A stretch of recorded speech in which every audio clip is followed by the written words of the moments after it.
శ్రీ సూర్యనారాయణ మేలుకో హరి సూర్యనారాయణ. శ్రీ మహాగణాధిపతయే నమః. ఓం శ్రీ మహాసరస్వత్యై నమః. శ్రీ గురుభ్యో నమః. హరి ఓం. ఓం నమః శంకరాయ. మనము ఈ రోజున ఆదిత్య హృదయం గురించి ఒక 2 మాటలు చెప్పుకోవడం జరుగుతుంది. అసలు ఈ యొక్క ఆదిత్య హృదయం అంటే ఏమిటి అన్నట్లయితే, శ్రీమద్ రామాయణంలోని యుద్ధకాండలో వచ్చేటువంటి చాలా ముఖ్యమైనటువంటి స్తోత్రం. తతో యుద్ధ పరిశ్రాంతం సమరే చింతయా స్థితం రావణం జాగ్రతో దృష్ట్వా యుద్ధాయ సముపస్థితం.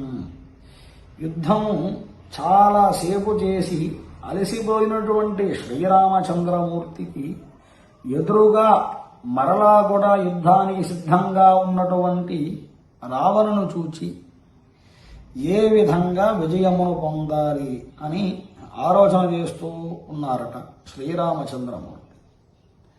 దైవతైశ్చ సమాగమ్య ద్రష్టమభ్యాగతోరణం ఉపాగమ్య బ్రవీద్రామ అగస్త్యో భగవాన్ ఋషి.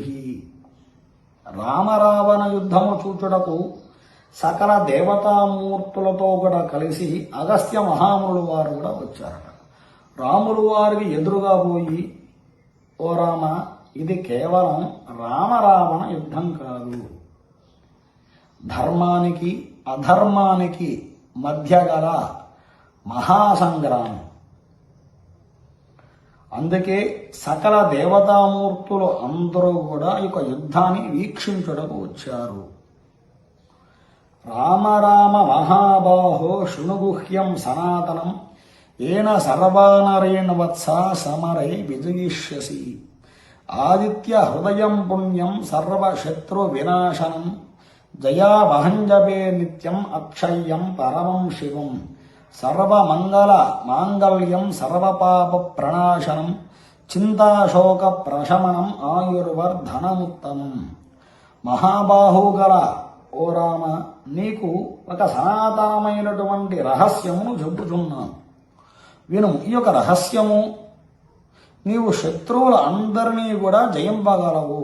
ఆదిత్య హృదయమును స్తోత్రము కలదు, అది పావనమైనది, సకల శత్రువులను నాశనము చేయునది, జయము కలిగించునది, అక్షయ ఫలమును ఇచ్చునది, సర్వమంగళప్రదమైనది, సమస్త పాపములను పోగొట్టునది, దీర్ఘాయువును కలగజేయునది, చింతాశోకమును నివారణ చేయునది, ఉత్తమమైనటువంటిది. దీనిని జపించట వలన, పారాయణ చేయుట వలన నీవు అనుకున్నటువంటి విజయమును పొందగలవు.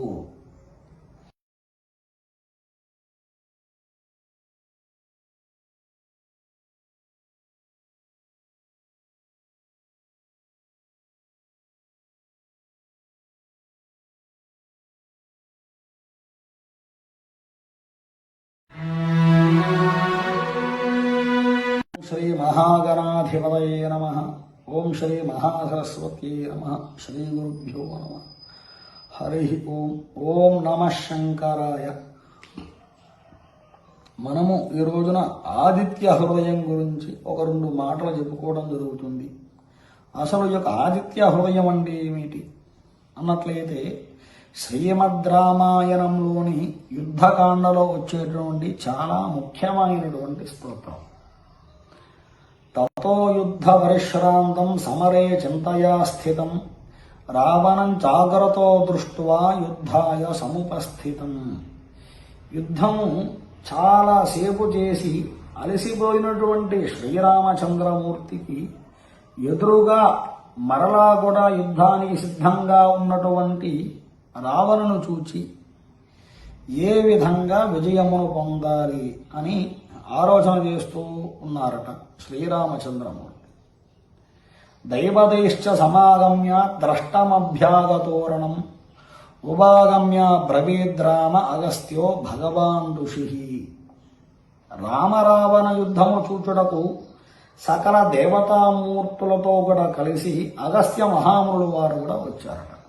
రాములు వారికి ఎదురుగా పోయి, ఓ రామ, ఇది కేవలం రామరావణ యుద్ధం కాదు, ధర్మానికి అధర్మానికి మధ్య గల మహాసంగ్రామం. అందుకే సకల దేవతామూర్తులు అందరూ కూడా ఈ యొక్క యుద్ధాన్ని వీక్షించుటకు వచ్చారు. రామ రామ మహాబాహో శృణుగుహ్యం సనాతనం ఏన సర్వానరేణ వత్స సమరే విజయిష్యసి. ఆదిత్య హృదయం పుణ్యం సర్వశత్రు వినాశనం జయావహంజపే నిత్యం అక్షయ్యం పరమం శివం. సర్వమంగళ మాంగళ్యం సర్వపాప ప్రణాశనం చింతాశోక ప్రశమనం ఆయుర్వర్ధనముత్తమం. మహాబాహుగల ఓ రామ, నీకు ఒక సనాతనమైనటువంటి రహస్యమును చెబుతున్నాను, విను. ఈ యొక్క రహస్యము, నీవు శత్రువుల అందరినీ కూడా జయింపగలవు. ఆదిత్య హృదయమును స్తోత్రము కలదు, అది పావనమైనది, సకల శత్రువులను నాశనము చేయునది, జయము కలిగించునది, అక్షయ ఫలమును ఇచ్చునది, సర్వమంగళప్రదమైనది, సమస్త పాపములను పోగొట్టునది, దీర్ఘాయువును కలగజేయునది, చింతాశోకమును నివారణ చేయునది, ఉత్తమమైనటువంటిది. దీనిని జపించడం వలన, పారాయణ చేయుట వలన నీవు అనుకున్నటువంటి విజయమును పొందగలవు.